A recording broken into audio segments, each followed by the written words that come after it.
Bonjour à toutes et à tous. Bienvenue pour cette nouvelle séance de la Salon.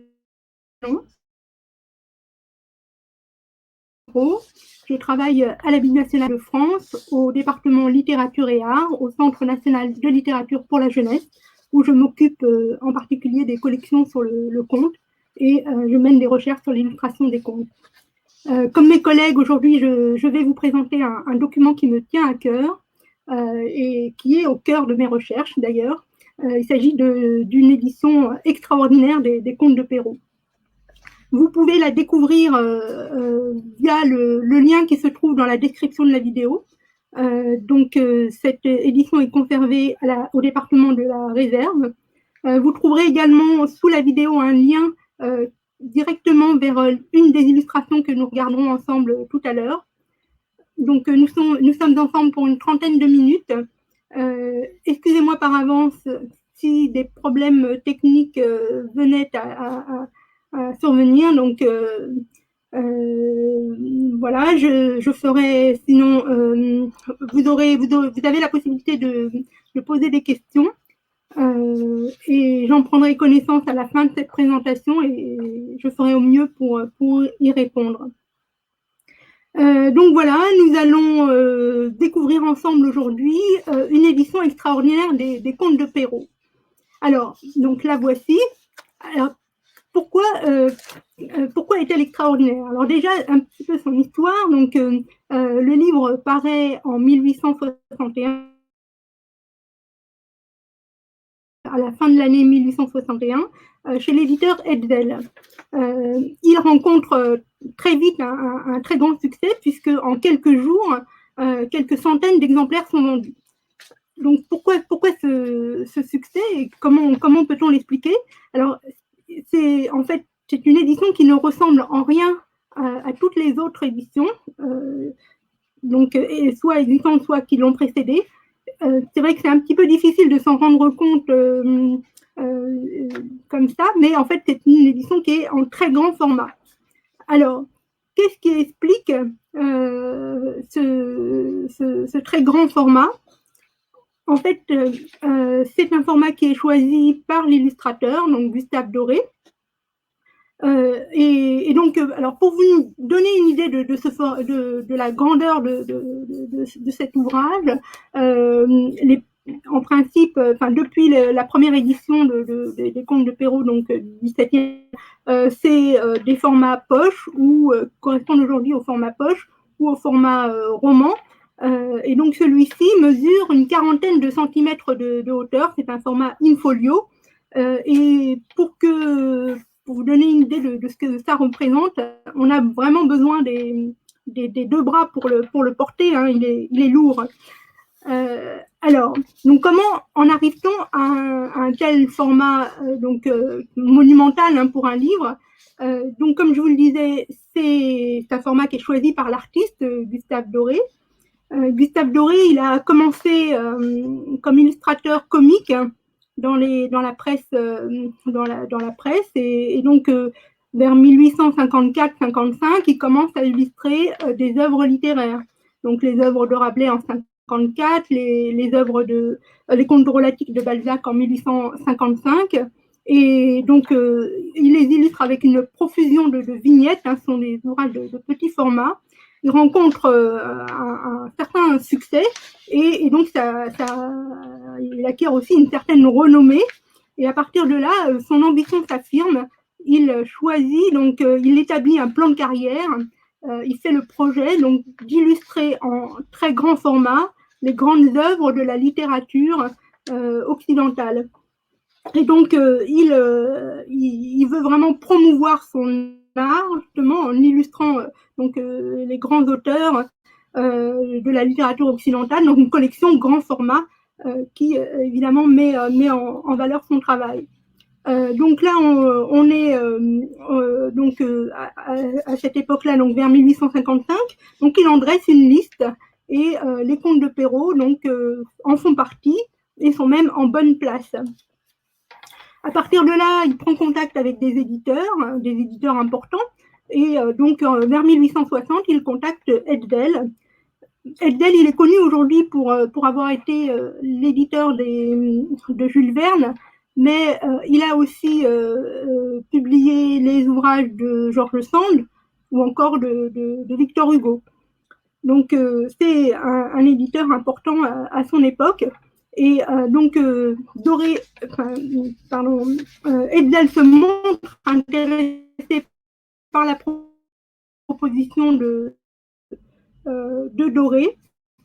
Et donc Doré réalise 40 dessins, comme on peut le lire sur la page de titre, dessins par Gustave Doré. Alors, je crois qu'il y a un zoom qui arrive après, voilà, merci. En fait, on parle des gravures de Doré, mais Doré n'est pas graveur, il est dessinateur. Il dessine directement sur des planches de bois qu'il donne ensuite à une équipe de graveurs. Donc, cette équipe pratique ce qu'on appelle la technique de bois debout, qui correspond à une manière de graver où on n'est pas dans la reproduction fidèle du dessin, mais avec une marge d'interprétation. Donc, les graveurs traduisent le dessin de Doré.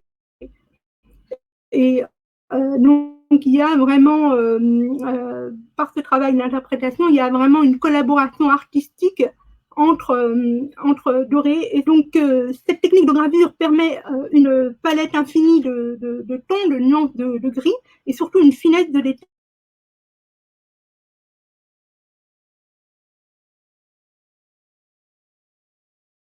On va le voir tout à l'heure. Donc, 13 graveurs ont sur une des pages du livre, voilà, donc parmi lesquels Panmaker et Paysan, les deux principaux graveurs de Doré. Donc, ensuite, une autre caractéristique de l'ouvrage, c'est que les illustrations de Doré sont en pleine page, hors texte. Pour vous donner un point de comparaison, voici l'édition Körmer, qui date donc de 1843, donc qui est représentative de cette période où le livre imprimé, on a des vignettes à chaque page et des vignettes qui se mêlent au texte. Donc vous voyez qu'avec avec l'édition Hetzel et donc le projet de Doré, on est sur un format complètement différent. Donc Doré fournit 40 illustrations pour 9 contes. Donc il y a le petit chaperon rouge, le petit pousset, la belle au bois dormant, le cendrillon, le chaboté, Riquet à la houppe, Podane, les fées et la barbe bleue. Donc c'est l'éditeur Hetzel qui a choisi et il a choisi également l'ordre des contes, qui n'est pas l'ordre du recueil original de Perrault. Donc en revanche, il n'est pas directif par rapport à l'illustration. Il laisse Doré suivre son inspiration, laisser libre cours à son imagination. Et donc, on va constater que du coup, il y a certains contes qui vont davantage inspirer Gustave Doré. Par exemple, le petit pousset donc, va bénéficier de 11 dessins, 11 illustrations, donc pour un texte qui s'étend sur 8 pages et demie. Le Riquet à la houppe, en revanche, donc un conte assez long puisqu'il fait 6 pages, ne va avoir qu'une seule illustration. Et le petit chaperon rouge, par exemple, donc s'étend sur 2 pages, va avoir 3 illustrations. En conséquence, donc on va avoir une répartition des illustrations qui va être inégale dans le livre. Donc on peut aussi bien avoir 2-3 illustrations qui se suivent que plusieurs pages de texte à la suite. Donc maintenant, autre élément qui distingue cet ouvrage, c'est la qualité graphique de ces illustrations, on appelle même des compositions, hein, en référence à des tableaux. Donc elles sont là pour solliciter toute l'attention du lecteur, hein, qui devient un spectateur même, puisque elles sont là pour être regardées, pour être admirées.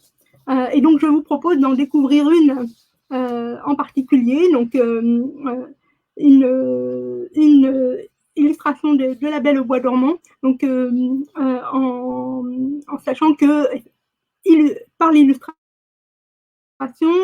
Gustave Doré est censé éclairer le texte, illustrer le texte, éclairer le texte, donc aider à sa compréhension. Donc, voici donc la Belle au bois dormant, une des scènes, en fait, la scène où le prince découvre la princesse endormie. Je vous lis un extrait du texte de Perrault, donc qui correspond a priori à l'illustration de Doré. Le prince entra dans une chambre toute dorée et il vit sur un lit dont les rideaux étaient ouverts de tous côtés le plus beau spectacle qu'il eût jamais vu. Une princesse qui paraissait avoir 15 ou 16 ans et dont l'éclat resplendissant avait quelque chose de lumineux et de divin. Il s'approcha en tremblant et en admirant. Elle était tout habillée, fort magnifiquement, mais il se garda bien de lui dire qu'elle était habillée comme ma mère grand et qu'elle avait un collet monté. Alors, que pouvons-nous voir sur cette image? Comment Doré interprète ce texte, cette scène? Alors, nous allons d'abord regarder le cadre et ensuite les personnages. Alors, au niveau du cadre, est-ce que cette chambre correspond à la chambre toute dorée, donc c'est-à-dire à une chambre de princesse dont parle le texte? Alors, à quoi voit-on qu'il s'agit d'une chambre de princesse? Alors, il y a plusieurs éléments. D'abord, par la taille monumentale du lit à baldaquin et la richesse de sa décoration, comme vous pouvez le voir.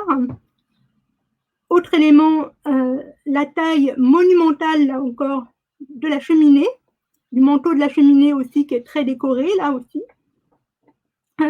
Si vous avez la possibilité de zoomer, si vous êtes sur le lien, donc vous verrez qu'il y a des petits motifs sculptés, donc qui rappellent des motifs médiévaux. Et donc, Doré met en avant le côté chevaleresque et romantique. Alors, que peut-on voir d'autre? On voit que la chambre est envahie par la végétation. Et ça, ce n'est pas un élément de l'histoire, puisque d'après le conte, les ronces et les arbres et les ronces entourent le parc du château. Et donc, la végétation n'est pas à l'intérieur. Doré veut sans doute montrer que la nature a repris ses droits et marqué le passage du temps. De la même façon, les coulées de lierre qui encadrent le lit donnent une vision aussi très romantique de la scène. À cette époque-là, donc on est au 19e siècle, on est en pleine période romantique. Alors ensuite les personnages. Alors on voit donc le prince qui survient en contre-jour, juste au moment où un large rayon de lumière pénètre dans la chambre et illumine la princesse, donc qui est au centre de la composition. On peut même se demander si le prince n'est pas déstabilisé par l'éblouissement, là, par cette lumière, puisqu'il a les bras tendus et les mains relevées, comme s'il essayait de se protéger de l'éclat resplendissant de la princesse, donc, dont parle le texte là, que je viens de vous lire. Et donc, effectivement, Doré nous donne à voir, donc, par un magnifique clair-obscur, cet éblouissement, donc, et il met en valeur la lumière et la radiance de la princesse. Alors regardons maintenant la princesse. Donc, on constate qu'elle ne correspond pas à celle décrite dans le conte, puisque la princesse n'est pas habillée fort magnifiquement ou avec un collet monté. Ici, elle est en nuisette. Par ailleurs, elle a les cheveux défaits. Elle est dans une position alanguie. Le drap est défait aussi. Là, il tombe légèrement. On voit que en fait, Doré représente la belle endormie d'une manière très sensuelle. Alors, est-ce que cela est conforme au conte? Alors, il y a un sous-entendu dans le conte, un sous-entendu érotique, Au moment du réveil, on apprend que la bonne fée, pendant un si long sommeil, lui avait procuré le plaisir des songes agréables. Donc, Doré s'empare de cette allusion érotique pour donner donc une sensualité à la scène. Avec ce bras qui encadre son visage, la princesse est représentée telle une Vénus endormie. Elle est montrée telle une allégorie de l'amour. Donc là encore, cela lui permet à Doré de donner une dimension romantique à la scène. En conclusion, donc, on voit que Doré n'est pas toujours fidèle au conte. Il met en avant certains détails ou les réinterprète donc d'une manière qui peut s'avérer intéressante, permettre de comprendre mieux le conte de Perrault. Voilà, j'en ai terminé avec ma présentation. J'espère que cet aperçu du style de Doré vous a donné envie de découvrir les 39 autres illustrations des contes de Perrault et peut-être même de relire le texte de Perrault. Voilà, je vous remercie de votre attention et s'il y a des questions, je vais regarder ça.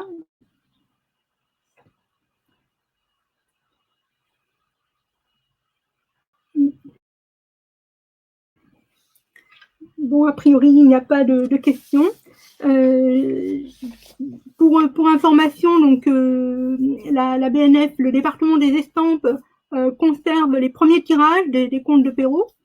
Les premiers tirages donc qui sont d'une exceptionnelle fraîcheur, hein, permettent vraiment de bien observer toute la finesse du travail de gravure. La BNF conserve également à la réserve donc de nombreuses éditions, les rééditions des contes de Perrault par l'édition Edel, également d'autres éditions étrangères. Donc voilà, il y a énormément de documents qui sont aussi numérisés et qui sont plus chez vous via la bibliothèque numérique Gallica.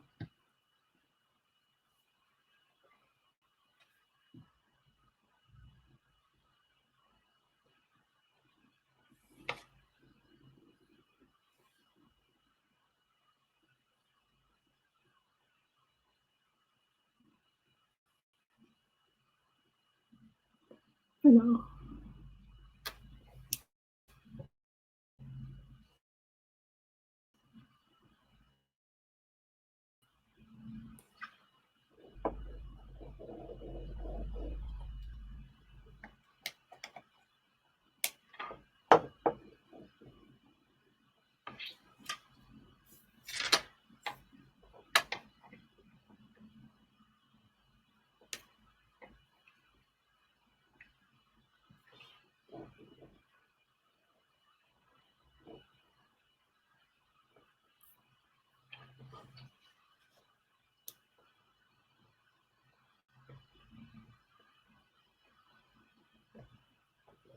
alors, je vois qu'il y a des questions qui arrivent.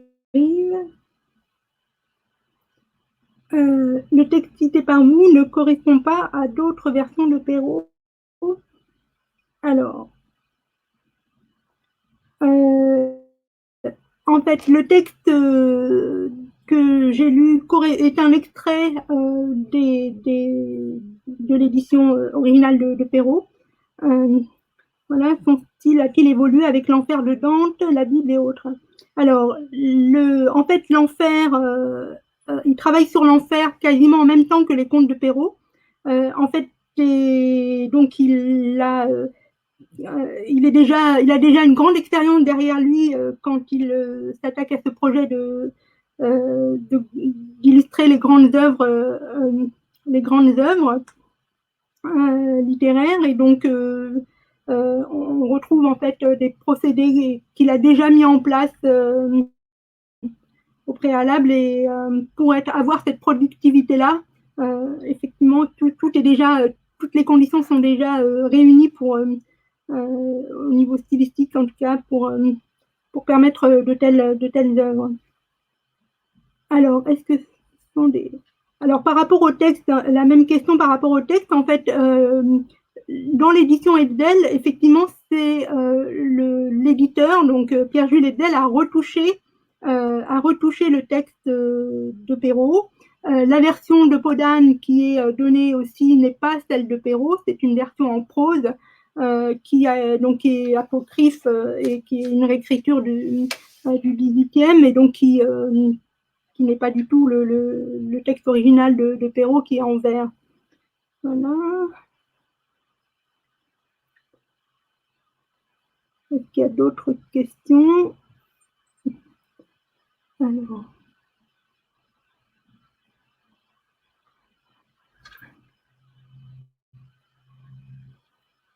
La tenue de la princesse et les références sur le chaperon rouge auraient disparu des versions postérieures. Alors, je ne comprends même pas bien la question. La tenue de la princesse, en fait, est telle que je vous l'ai indiquée, telle que je vous l'ai lue dans le texte de Perrault. Après, peut-être qu'il y a eu des réécritures ensuite, mais en tout cas, dans la version de Perrault, c'est bien le texte que je vous ai lu. Et par rapport au petit chaperon rouge, alors la tenue du chaperon rouge, là, je ne vois pas de quoi il s'agit. Euh,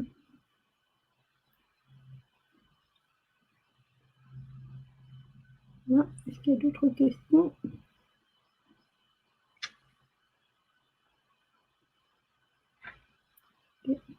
Bon, je vois qu'il n'y a plus d'autres questions, donc écoutez, je vous remercie de votre attention et j'espère que la, la présentation vous a plu et vous a donné envie de découvrir les autres illustrations de Doré.